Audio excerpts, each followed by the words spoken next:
네, 이렇게 여야가 거리도 뛰쳐나가면서 국회로 돌아와서 민생 챙기라 이런 목소리도 나오고 있는 상황인데, 자, 김광삼 변호사님 어떻게 보셨습니까? 이런 거 보면은 또 정치권이 오히려 거리 정치로 분열을 좀 부추긴다 이런 의견들도 나오고 있고요. 근데 이제 헌재가 이제 선고를 앞두고 있잖아요. 그러면 거기다 의견 표명하고 또 뭐 인용하라 기각하라 이런 의견 개진할 수 있어요. 또 경우에 따라서는 뭐 광장에서도 지지자들 모아놓고 뭐 평화적 시위를 할 수 있다고 봐요. 네. 그런데 이게 단식을 하고 머리를 삭발하고 이런 건 제가 볼 때는 굉장히 후진적 정치의 어떤 전형적인 거라고 저는 그렇게 보거든요. 네. 지금 민주당은 170석 이상의 국회의원 막강한 야 일당이잖아요. 그럼에도 불구하고 저렇게 뭐 단식하고 삭발하고 그런 것 자체는 이제 헌재에 대한 압박으로 비칠 수밖에 없다. 물론 저런 단식이나 삭발 자체가 헌재 결과에 영향을 미치지 않을 거예요. 그러면 저건 미치지 않는다는 걸 알면서도 뭔가 자신들의 어떤 지지자를 위해서 하는 게 아니냐 이제 그런 생각이 들어요. 헌재 관련해서 국회도 마찬가지고 대통령직도 마찬가지고 이제 최선을 다했잖아요. 물론 절차에서 공정성에 대해서는 문제를 제기할 수 있죠.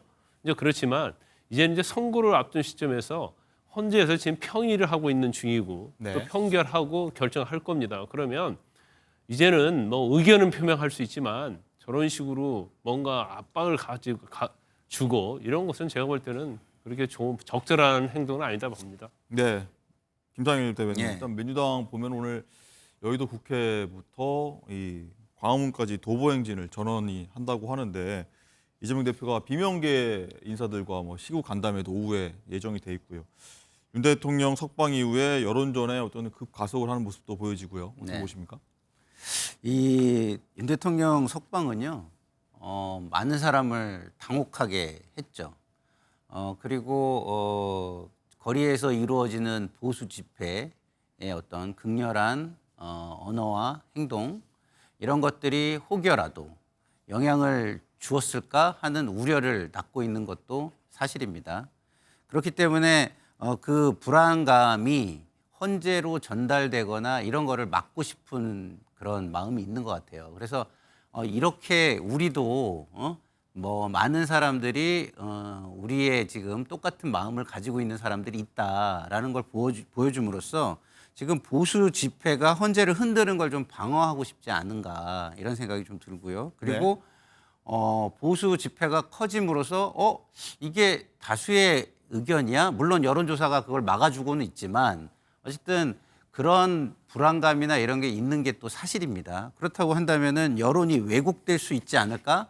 그럼 이런 여론 왜곡은 지금 막아야 되지 않을까라는 어떤 카운터 액트라고 하나요? 대응적 차원에서 안 할 수 없겠다라고 생각들을 한 거 아닌가 이런 생각이 드는데요. 어쨌든 양쪽 모두가 거리로 나가는 것은 맞지 않죠. 왜 제도권이라고 우리가 합니까? 제도권은 비제도권과 다른 방식으로 제도 안에서 모든 것을 해결하려는 노력을 하는 모습을 보이고 그 안에서 노력할 능력을 보여줘야 할 책임이 있기 때문에 우리가 제도권이라고 하는 겁니다. 그래서 여당이든 야당이든 사실은 의원들이 저기 가서 참여하고 그러는 것은 옳지는 않습니다만 지금 상황 자체가 상당히 양쪽 모두가 그런 것들을 지키기는 어려운 상황으로 치닫고 있는 것으로 좀 보입니다. 네, 알겠습니다. 그리고 이 얘기도 한번 해보도록 하겠습니다. 이 국민의힘에서 민주당이 줄탄핵으로 국회 예산을요 4억 6천만 원을 썼다, 이득을 보고 있다 이렇게 얘기를 하고 나섰습니다. 자, 국민의힘 장동혁 의원 목소리가 준비되어 있는데 한번 들어보시죠. 지난주 제출된 자료를 보면 윤석열 정부 출범 이후 국회가 탄핵 심판에 사용한 예산은 총 4억 6천만 원이나 됩니다. 도대체 무엇 때문에 이렇게 많은 혈세가 낭비되고 있는지 국민들은 알 권리가 있습니다.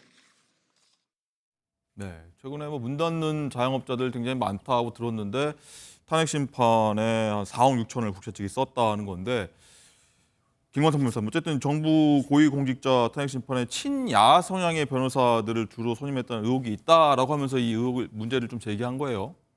지금 민주당이 이제 줄탄핵했잖아요. 29번째 했죠. 네. 근데 이제 탄핵의 결과는 인용된 경우가 아직 한 번도 없어요. 그러면 왜 탄핵을 했느냐에 대한 자성부터 해야 하는 거고, 그다음에 이제 탄핵을 하게 되면 이제 국회 추 소추 대리인단이 변호사를 이제 선임을 합니다. 네. 그래서 그 언론 보도를 보니까 그 35명을 선임했다는데 그 중에 이제 22명이 친야 성향이라는 거예요. 뭐 복수에 뭐 그렇죠. 근데 겹치는 부분도 있고. 그래요. 국회의 소추 대리인단은 국회예요. 국회를 대리하는 것이지 민주당을 대리하는 변호사가 아니거든요. 그럼에도 불구하고 지금 보니까 그 사람들이 이제까지 그 변호사 참여한 변호사들 보니까 문재인 정부 때문에 뭐 공직을 맡았다랄지 아니면 민주당과 관련된 뭐 변호사랄지 또 참여연대랄지 민변 변호사랄지 이런 사람들이 전부 다 어떻게 보면 싹쓸이를 한 거예요. 수임을. 그래서 어떤 언론 보니까 아주 이번 29차례 탄핵에서 짭짤한 수익을 얻은 변호사라고 그렇게 언론 헤드라인에 있더라고요. 그런데 일단 뭐 줄탄핵 자체도 잘못된 거지만 탄핵을 했고 그다음에 변호인단을 선임하려고 하면 사실은 뭔가 국회의 어떤 국민의 어떤 공익적 입장에 있는 그런 변호사를 선임을 해야지 민주당 측에 가까운 변호사를 선임했다? 이거 자체는 잘못된 거죠. 그리고 이거에 대해서 계속적으로 지금 국민의힘 측에서 이걸 자료를 내라고 하는데 자료도 안 내고 있어요. 왜냐하면 국회 사무처가 의장이 민주당 출신이잖아요. 그리고 이제 법사위에 내라고 하는데 법사위는 또 민주당이 장악을 하고 있기 때문에 그래서 사실은 이런 것도 투명하게 하는 게 맞죠. 일단 뭐 보수 성향의 변호사도 한 5명 정도 있다고 저도 언론을 접했는데 일단 여기에 대해서 민주당은 어떤 입장을 냈는지 준비되어 있습니다. 한번 들어보시죠. 저희가 탄핵을 아무리 많이 했기로서니 그것이 야당과 언론을 사살까지 하겠다고 하는 윤석열 내란에 버금가겠습니까? 전혀 걸맞지 않은 비교라고 보고요. 그동안 여러 가지 횟수로 인해서 뭐 잘못된 프레임이 씌워지고 있는데 네, 김상임 부대변인. 어쨌든 민주당 주도로 탄핵 심판이 이루어지고 있는 만큼 거기에 또 보수 성향 변호인들을 또 대거 기용한다는 것도 좀 앞뒤가 안 맞는 일견이 있어 보이기도 한데 어쨌든 탄핵 남발한다는 지적에 내란 혐의에 버금가겠느냐 이렇게 좀 반박을 했습니다. 뭐 저렇게 반박할 수 있는 논리는 있겠지만요. 남의 잘못이 나의 잘못을 가려주는 건 아니고요. 나의 잘못이 더 큰 잘못이라고 해서 내가 다소 상대적으로 작은 잘못이라고 면죄부를 받을 수 있는 것도 아닙니다. 그래서 지금 더 큰 잘못을 한 것으로 보이는 윤석열 대통령에 대한 판단이 먼저 이루어져야 하는 것은 맞습니다. 그리고 그것을 가리기 위해서 그거보다는 작은 이슈 내지는 작은 잘못을 가지고 그것을 가리려고 하는 시도는 저는 잘못됐다고 봅니다. 국회의원이라면 두 개 다를 다 따져야죠. 그리고 우선순위에 있어서 더 큰 잘못이 있다면 더 큰 잘못을 해소한 다음에 당신들의 잘못도 꼭 따질 겁니다라는 차원에서 문제 제기는 할 수 있겠죠. 그렇지만 이 의도가 큰 잘못을 가리기 위한 의도라면 그건 잘못된 것이다라는 말씀을 드리고 싶고요. 네.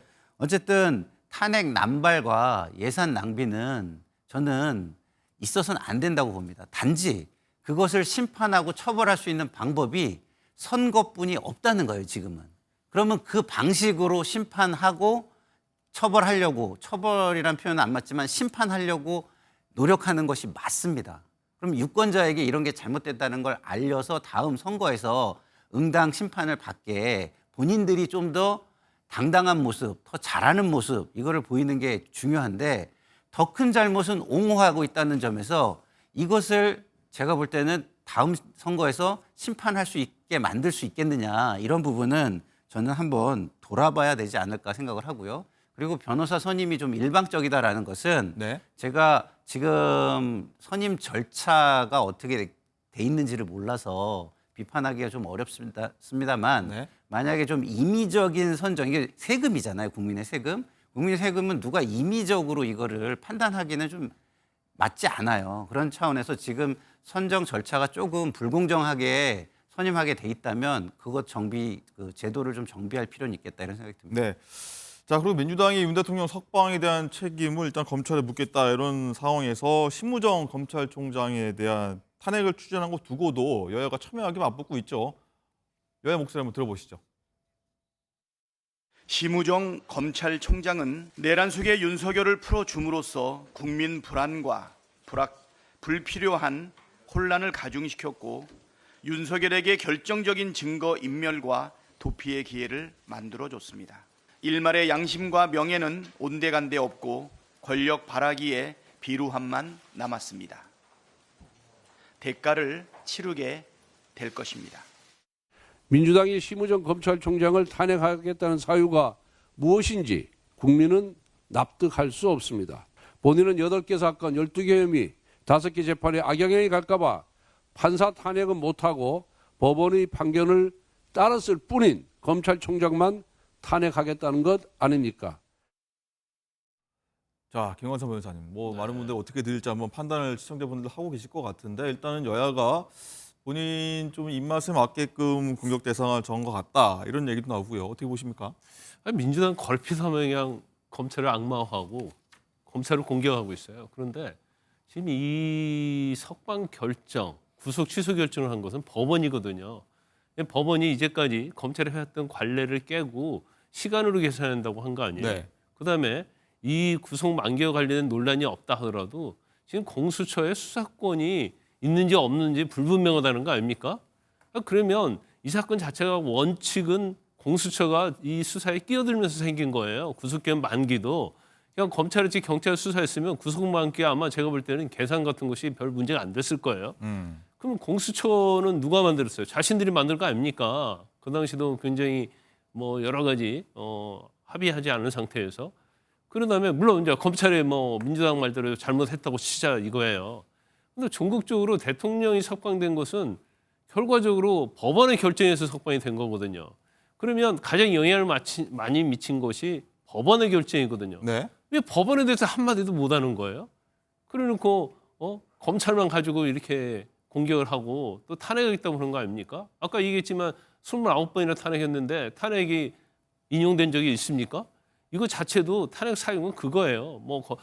고검장들 모여서 회의를 해가지고 기소하는데 시간을 끌었다는 거 하나하고 그다음에 즉시 항고를 포기했다는 거 이것이 유법이라는 거예요.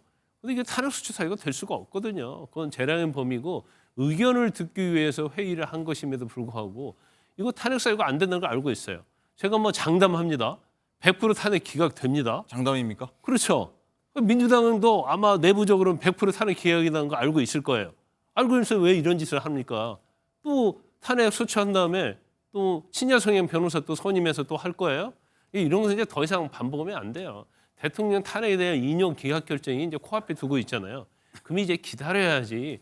뭐 이렇게 안달을 하는지 행여나 재판 결과가 늦게 나올까 봐 이재명 대표에 대한 선고가 먼저 나올까 봐 경우에 따라 또 기각될까 봐서 마흔역 재판관 임명하기 위해서 최상무 권한대행 탄핵한다느니 그런다느니 너무 정치적으로 이재명 대표랄지 그런 정략적으로 이 사건을 끌고 가면 제가 볼 때는 오히려 부메랑이 될 겁니다. 네. 김상희 부대변인 일단은 네.